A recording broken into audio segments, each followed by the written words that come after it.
Gold medal जितवाया है पाकिस्तान को। एक ऐसा पाकिस्तानी एथलीट गेम्स पे जो वेनेजुएला में हो रहे थे। इस वक्त पाकिस्तान में चर्चे हैं कि वर्ल्ड मिलिट्री में गोल्ड लिया, ये पूरी 9 साल की मेहनत है। अल्हम्दुलिल्लाह जाने से पहले बहुत उम्मीद थी कि ये गोल्ड के लिए फाइट करेगा। अस्सलाम वालेकुम, आप देख रहे हैं उर्दू पॉइंट और मुझे कहते हैं मोहम्मद मुईज़ कुरैशी। आज हम आपको लेकर आए हैं कराची के कराची क्रिकेट स्टेडियम के सामने मौजूद एक ऐसे ग्राउंड में जहां पर उन्होंने प्रैक्टिस सेशंस में हिस्सा लिया, जिसके बाद उन्होंने पाकिस्तान को गोल्ड मेडल जितवाया है। उनकी कोच रोमा से भी आपकी बात करवाते हैं और आइए मोहित बरोस से भी जानते हैं कि बलाखिर उन्होंने पाकिस्तान को किस तरीके से गोल्ड मेडल हासिल करवाया। सबसे पहले तो मुझे बताएं, बड़े फ़ख्र से आज हम बात कर रहे हैं कि आपने गोल्ड मेडल जितवा दिया पाकिस्तान को। ये बताइएगा ये दौड़ कितनी थी और कितने अरसे में आपने इसमें प्रैक्टिस करी, और ये जो दौड़ थी कितने मीटर लगानी थी और आपने कितनी लगाकर पाकिस्तान को गोल्ड मेडल जितवाया? बिस्मिल्लाहिर्रहमानिर्रहीम। ये पूरी 9 साल की जर्नी है। अभी जो मैं जिस इवेंट में खेलने गया हूँ वर्ल्ड मिलिट्री गेम्स थे ये वेनेजुएला में, तो वहाँ पर 400 मीटर में मैंने गोल्ड लिया और 200 मीटर में मैंने सिल्वर लिया। आपको पता था कि अब मुझे रनिंग करनी है, भागना है, अब मुकाबले का वक्त शुरू हो रहा है, उस वक्त क्या माइंड में चल रहा था आपके? क्या कंडीशंस थी, क्या सूरत हाल थी? देखिए, हमारे फील्ड में सबसे बेहतरीन चीज़ ये होती है, जितना जो हम वर्क करते हैं वो ट्रेनिंग में करते हैं। ट्रेनिंग में सारा मेहनत ट्रेनिंग में ये होता है कि हमें पता होता है कि हम किस कंडीशन में हैं, हम क्या गलती कर रहे हैं, कोच डिस्कस करते हैं, कोच को बताते हैं। हम जितनी भी ट्रेनिंग में गलतियाँ कर रहे होते हैं उन चीज़ों पे काम करते हैं। तो जो इवेंट होता है, इवेंट तो बस एक रेस भागना होता है। अच्छी ट्रेनिंग हो चुकी है, अब जाना है। कौन से कोच, कौन से जो हमारे साथ मौजूद हैं उन्होंने? बिल्कुल बिल्कुल, मेरी कोच हैं, मेरी मदर हैं, मेरी मेंटोर हैं। तो पूरा उन्होंने मुझे साल भर के लिए इसी मूवमेंट के लिए उन्होंने मुझे मेहनत करवाई। तो अभी आप देख रहे हैं कि इस वक्त पाकिस्तान में चर्चे हैं कि वर्ल्ड मिलिट्री में गोल्ड लिया, ये पूरी 9 साल की मेहनत है। जब आप वतन वापस पहुंचे तो आपका बड़ा हमने देखा एयरपोर्ट की तरफ इस्तकबाल भी हुआ, तो वो क्या सारा माजरा था और क्या फीलिंग्स थी उस वक्त? कितना प्राउड फील कर रहे थे आप? देखिए, बिल्कुल मैं ये एक्सपेक्ट भी नहीं कर रहा था। जब मैं बाहर निकला तो मुझे ये लगा कि मैं जाके अम्मा को हक करूँगा और बस हम घर चले जाएंगे। जब मैं बाहर निकला तो वहाँ पर बहुत ज़्यादा क्राउड था।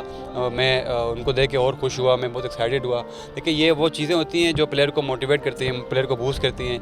अच्छा, मुझे ये बताएं, इस सब कुछ शौक कैसे चढ़ा था? बचपन से था, जवानी में आया, बाद में आया या अभी आया? बचपन से फुटबॉल का शौक़ था मुझे। ये बस एक जब मैं यहाँ पे खेलने आया तो मैं यहाँ के नेशनल एथलीट थे, वहाँ पे मुझे फ़ुटबॉल के क्लीट्स पहने हुए थे।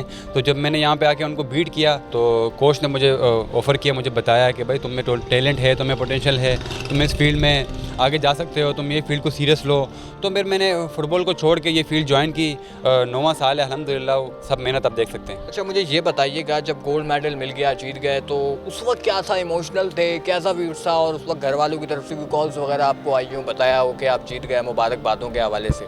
देखिए, कंपटीशन खेलने जब मैं जाता हूँ तो मेरा फ़ोन बिल्कुल बंद रहता है। मैं सिर्फ कोच से रब्ता करता हूँ कि बस क्या है क्या नहीं है। जब मैं जीता तो मुझे उस वक्त ये फ़ील हुआ कि मेरे जितनी मेहनत है अल्लाह ने मुझे इज़्ज़त दी है। और उसके बाद जो मूवमेंट था, जिस चीज़ के लिए विक्ट्री स्टैंड में जब हम चढ़ते हैं, जब आप चढ़ने के बाद जितने भी वहाँ पे लोग, जितने कंट्रीज़ वहाँ पे आए होते हैं, जब वो आपके मुल्क का जब फ्लैग है वो जब ऊपर जा रहा होता है, जब आपका तराना बज रहा होता है, वो मूवमेंट होता है। उस चीज़ के लिए हम साल भर मेहनत करते हैं। उस वक्त मैं कंट्रोल नहीं कर पा रहा ख़ुद को। मैं बहुत, मेरी बॉडी कांप रही थी, आंखों से आंसू आ रहे थे। वो मोमेंट था मेरे लिए। और कोच, आप क्या कहेंगी कि इतना बड़ा कारनामा, गोल्ड मेडल तक रसाई हासिल करना कितना मुश्किल था एक स्टूडेंट को इस तरह लेकर चलना? Thank you so much. हाँ, बहुत मुश्किल था, क्योंकि आप देख रहे हैं ट्रैक की हालत, और इस ट्रैक पर एक इंटरनेशनल एथलीट को तैयार करना सारी इंजरीज़ और सारी प्रिवेंशंस के साथ। अल्हम्दुलिल्लाह जाने से पहले बहुत उम्मीद थी कि ये यहाँ पर गोल्ड के लिए फ़ाइट करेगा। ज़ाहिर है कंपटीशन से पहले बहुत सारी कोच से डिस्कशन होती है प्लेयर की, तो क्या डिस्कशन थी? था महसूस था कि जीत जाएगा? कुछ लग रहा था आशा आपको? जी बिल्कुल बिल्कुल। जब ज़ाहिर है वहाँ पे प्लेयर्स पहुँचते हैं और सारी एंट्रीज़ और सारी देखते हैं, वहाँ पे 146 कंट्रीज़ थी और बहुत सारे कंट्रीज़ में ये ऑलरेडी इंटरनेशनल लेवल पे खेल चुका है, तो बहुत सारे प्लेयर्स हैं, उनकी पोटेंशियल कैपेसिटीज़ को ये जानता है। क्या कॉम्बिनेशन क्या था फाइटिंग का? कितने देर भागना होता था? कितनी रनिंग थी उसमें तकरीबन? अपनी हर सेमीफाइनल से पहले 2 क्वालिफाई होते हैं और फिर 2 जो होते हैं वो बेस्ट लूजर्स होते हैं। तो उसके लिहाज से ये अपने सेमीफाइनल में ये सेकंड नंबर पर था। तो सारी कैलकुलेशन के लिहाज से मुझे पता था कि ये क्या टाइम करेगा, तो इसको टाइम टारगेट दिया था कि तुमने 47 करना है तो तुम गोल्ड ले लोगे, बस अपनी जो भी कंडीशन, बिकॉज इनकी कंडीशंस बहुत बुरी थी। यहाँ से तकरीबन 40 घंटे का सफ़र करके साउथ अमेरिका, वेनेजुएला, दुनिया का वो कोना है 7 समंदर। फिर आप वहाँ पहुँचते हो, फिर वहाँ ओपनिंग होती है, 4 घंटे वहाँ खड़े होना पड़ता है। उसके बाद हालतें ऐसी, उस दूसरे दिन इसका इवेंट।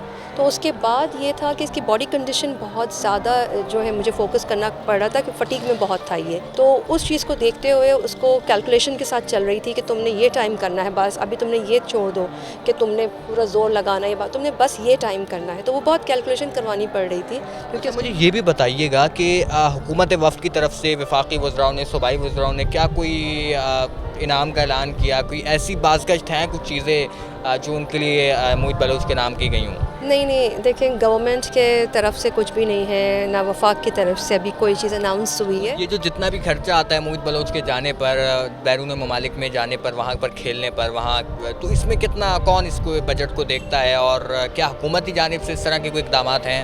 देखिए, ये जो जाते हैं ना, ये पाकिस्तान की एथलेटिक्स टीम का मेंबर है। गवर्नमेंट ऑफ पाकिस्तान की तरफ से ये सारे इवेंट्स पे जाते हैं और ये वाला इवेंट जो वर्ल्ड मिलिट्री गेम्स था, तो ये लेकर गए थे इनको सिज़म की तरफ से। ये यहाँ पर जो ISSPR है वो उनकी तरफ से टीम पूरी गई थी मिलिट्री की। इनका ये बताना है कि मोहित बलोच हो या कोई भी प्लेयर हो, उसको एक कॉन्फिडेंस देना बड़ा इंपॉर्टेंट होता है और जिस तरीके से उन्होंने पाकिस्तान को गोल्ड मेडल जितवाया है, यकीनी तौर पर पाकिस्तान के लिए बहुत बड़ी दाद है।